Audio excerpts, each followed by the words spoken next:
Letak di ruangan komen bulan 12 hampa mau tak mau kalau kita buat croissant burger ataupun hampa nak burger lain. Menu seasonal apalah pula nak bawa keluar bulan 12 ni. Aku macam ada satu idea. Croissant burger. Tapi kita try R&D dulu. Jom ni, ajak depan masak. Kita try tengok rasa dia okey tak okey. First kita tu sudah punya croissant. Orang French kata croissant. Next kita masak 2 keping Australian beef patty kita.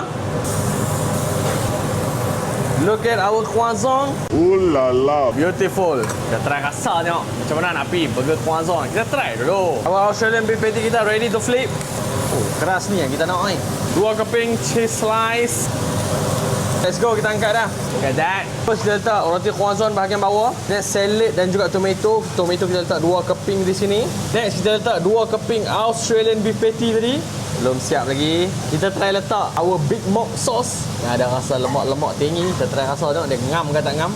And then kita crown dia dengan roti bahagian atas. Dah siap belum? Belum, tunggu sat. Aku nak try lagi satu benda. Kita cuba letak garlic butter with herb spread. Ni aku pakai anak aku punya. Ni untuk aku makan je. Abang jangan ada kecam bukan untuk customer. Try sapu tengok.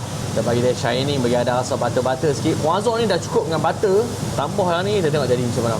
Shining elok. Oh, masak dah. Ni R&D punya time, kita kena rasa lah.